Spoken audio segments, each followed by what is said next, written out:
Good morning, everybody. It's Courtney here with Knowledge Well Media. It is March the 26th of 2020, and it is 8:43 a.m. Got up nice and early so I can get this news to you as early as possible. This one will be maybe a little bit longer, between the 10 and 15 minute mark. Hopefully, I can keep it within that time frame. That's my goal. But let's get right to it. Don't forget to like, subscribe, and share. Make sure you hit that bell down there after you subscribe. You might have to hit it a couple times in order to be notified for each upload I do. All right. So here's what's going on. I'll try and get through this as quick as possible. Good morning to you. Negative yields for the first time in U.S. history. I think I reported on that yesterday. Basically, you're going to be paying to keep your money in the bank. All right. Let's see what else here. Negative yields really is symbolic of a no confidence vote of the people in the economy. But as Gregory Mannarino, one of my favorite podcasts, says, it's going to get much worse, and I believe him. Let's see here. The Senate approves the largest stimulus bill in history, which is $2 trillion. And this is supposed to address all of the businesses and the individuals that have been affected by the coronavirus pandemic. All right, so it basically is to outline a little bit about what that is or what that means for you. It means that if you're making less than $75,000 a year, and I think up to $99,000 or something like that, that you get a $1,200 stimulus package from the government, and then plus an additional $500 for kids. All right, so I'll get into that a little bit deeper. Matter of fact, I'll touch on that now. Be careful, because as you've heard me say many times, that anytime you take a benefit from the government, you essentially are obligated or owe a duty to the government. Okay, if you read Hale versus Hinkle, one of my favorite cases, Supreme Court case, I think it was 1906 or 1907, it says that an individual person or a business owes no duty to the government as long as it does not take any benefit from the government. Okay, not verbatim, but you have to look it up yourself. I'm just hit and go there. All right, so that, again, to me, it's just a government handout, and I believe that was all part of me personally. This is just my personal opinion, that this was all part of the plan all along. Okay, I'll get more into that. But in other news, okay, so the Fed is essentially buying the world now. Okay, they're buying all debt. They're buying. They're funneling all kinds of United States dollars to world central banks. And this is not my opinion. This is actual. You can check this out for yourself and look. But this is what's happening. They're buying assets all around the world. Okay. What else we got here? More than 3 million filed unemployment claims. And this is the most ever in our history. Okay. So out of 327.2 million people in the U.S., upwards of 3 million filed unemployment claims. Okay, so that's definitely not a good thing. All right, Healthline.com reports that the U.S. has topped 7,800 cases of coronavirus. All right, and they are actually anticipating that there's actually more like 77,000 more that may be affected. All right, let's see, moving on.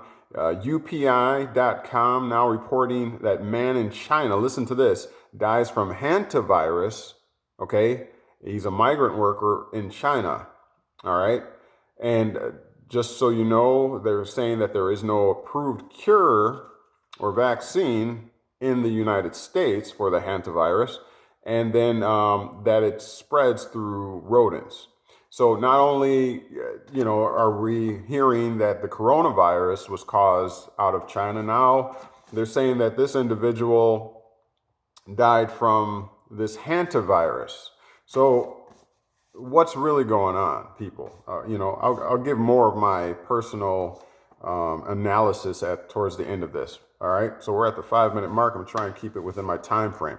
All right, so also the hantavirus, the fatality rate of this particular virus is 36%. This is what they're claiming. All right, something to note.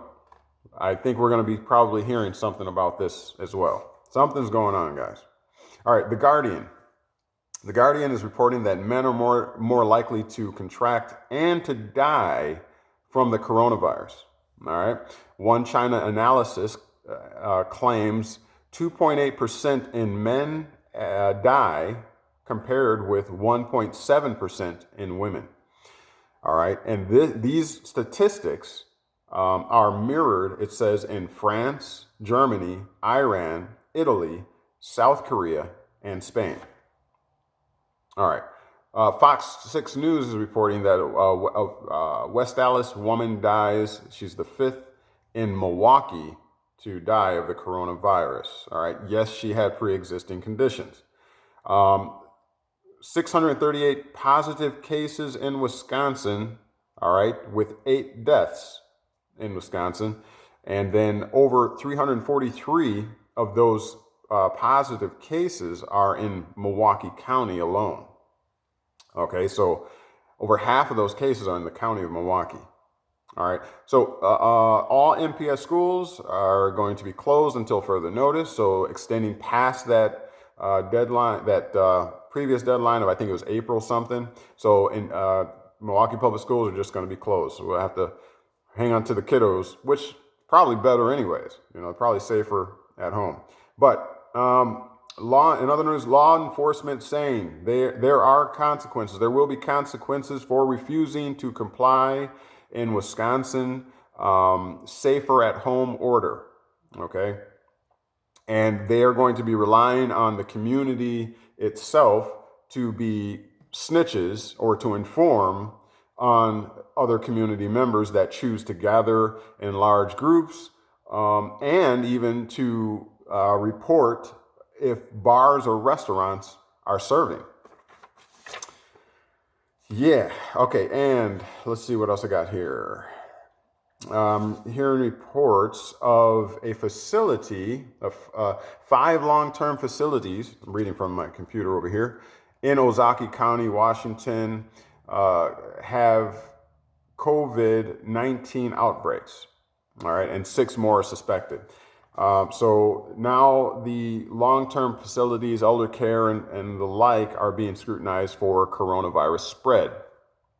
Imagine the potential surgence of claims of death by COVID-19. I mean, if it's a long-term facility, people living in close quarters, of course, and they're being elderly, go figure, there's probably going to be a lot of flus, a lot of pneumonias, a lot of things like that. I just see the potential for kind of an abuse, misreporting, of events happening there, because it's elderly people, and elderly people tend to have a weakened immune system, and flu-like symptoms are probably pretty rampant and happen a lot in long-term facilities for the elderly. So I mean, that's just, to me, it's just an opportunity for them to make this thing larger than what it needs to be, which we can clearly see that they're already doing around the world, right? So what do you say about that? But And I wanted to just put out there, I've been hearing that there's an app called Zoom that multiple people can potentially communicate face-to-face, can have discussions and talk things through. So I wanted to know if anyone out there would be interested in having that more interactive capability of perhaps uploading the Zoom app, and then we can communicate more live and up to date. So I would make myself available for that. If anybody's interested, please comment down below. I guess if one person would upload the Zoom app, then that person as the facilitator would send out links to anyone interested in being part of that. So I'm definitely, like I said, open for that. If you want to do that, we can make that happen. Just let me know. If I don't hear from anybody, then I'll know that nobody's interested. But I would like to hear more of what's going on out there, what you're thinking. The only way that we're going to be able to come together and know what truth is really going on out there is if we're actually actively communicating with each other. I think it's counterproductive for our government and our states' governments and things to tell us that, to try to discourage us from coming together. This is a time where we really need to come together as people and living in the community, okay? And it's just ironic that, it went from 50 congregating to down to 10. And now it's all together quelled. But just wanted to touch a few. So I'll make myself available once again for that Zoom app if you're interested. Let me know down below, okay? So I wanted to touch a few points here. Let me see, where are we at? So about the Fed buying the world, essentially, okay? I mentioned in one of my other videos, there's a concept called the Hegelian dialect, I believe it is. And that's where governments or people or leaders will agitate a situation, cause a problem, agitate to the point of conflict, and then present a solution. And so as far as I've known throughout history, I've never really heard any good reports about the Fed, okay? And most of you now know that the Fed is not government, that the Fed is actually a private organization that was given a grant to regulate money and the money supply and the interest rates, okay? But they are not government, and the people need to know that. We need to realize that. So, but what they are is a very powerful bunch of bankers and powerful economical businessmen and all that kind of thing, right? And so we know that fascism is when government and corporations merge, okay? It essentially is a monopoly because if a private organization, controls the money supply, and the money supply is needed by the people in order to purchase things. And then the government is in cahoots with that private agency that regulates the money supply. Then the government will probably have the tendency with all of that power to become more of a tyrannical government, become more of a communistic style dictatorship. And so that's what I contend this is looking like, okay? And so imagine, if you will, an individual or several individuals with that much power, okay? And then imagine a people that are living in what is known as a free society, able to make choices and decisions for themselves, and they're able to voice disdain for decisions made by the government, okay? But the government doesn't particularly like the disdain being voiced by the people, right? So then that government would have the capability to talk to its buddy, the Fed, and say, you know what, dry up the money supply, or raise the interest rates, or lower the interest rates, correct? All right, so that's what I contend is going on here. And that's why I thought that was important to mention, that the Fed is buying up the world. They're pumping the world with its currency, and causing people to become dependent, kind of like a drug dealer, if you will. A lot of times, especially back in the 70s and things like that, you had the pimps, and they would get the prostitute or their girls that work for them hooked on a particular drug, okay? And then once they're hooked on it, then the pimp can say to the girl, the lady, well, you're gonna go do this, and if you don't, you're not gonna get your fix or your drugs, because obviously he has all the money and all the power, okay? So whether she wants to do his bidding or what he tells her to do or not is, she needs that drug, that fix, because she'll get sick without that. She'll feel sick without that, more times than not. I know that's a pretty harsh reality, okay? But it was true, and it probably is still to some point true today. But I'm just using that analogy to kind of draw how the money supply, the Fed is using that money supply and its power in tandem with the government in order to control the people. Okay. And so, again, they're buying up the world, and they have the potential to, and the power to bankrupt us. And then, so they'll cause a situation that'll put us into bankruptcy, into foreclosure, and then they own all the debt because we're using their product, which is the dollar. That's why it's called a Federal Reserve note. All right, enough of that. We can get more into that in a later discussion. What else is going on here that I wanted to touch on? Well, definitely. Well, I did touch on the long-term facility care.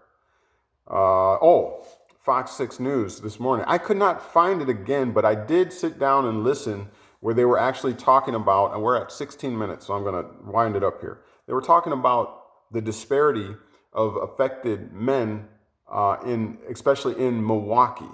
Okay. And what most of you may not know, or some of you may know, that Milwaukee is kind of an impoverished area, especially now with the jobless rates. I mean, we're at, like I said, 3 million jobless claims. Now, when impoverished locations and locale, when they can't go to work, they can't buy food, or their income is significantly reduced, crime tends to go up. Okay.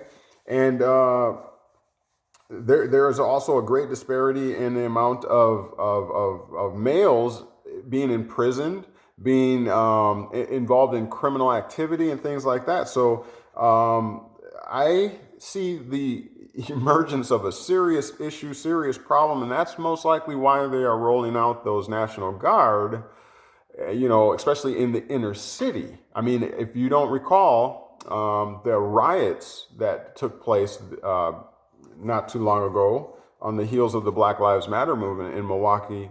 And so I just see a potential, what do they call that, tinderbox, potentially happening. All right. So anyways, I made this long enough, but I just want to touch base with you on those key points of the news today. I'll make sure that I keep my ear to the ground. If I find anything else, I'll definitely put it up here, but make sure that you like, subscribe, and share, and get this message out, get these words out. People need to know we need to get together. If you're interested in that Zoom capability, let's talk about it. Let me know down below, and we'll get that going right away. I mean, I would love to talk to you live. I'd love to see some of your faces and kind of hear what you have to say. And if you have any questions, maybe I can help you out with that since I do so much study. And I'll definitely make myself available. Okay. My email is knowledgewell, the number 4, the letter U, at gmail.com. All right. Otherwise, don't forget to like, subscribe, and share. Hit that notification button down below, that bell. You might have to hit it a couple times, and that's going to give you notification every time I upload a new video. All right. So, as always, informed conclusions are drawn here. Stay tuned, and we'll see you soon. All right. Have a great morning. Stay positive. We're only going to get through this if we work together. So let's get it together. All right. All right. We'll talk to you later. Courtney with Knowledge Well Media, signing out.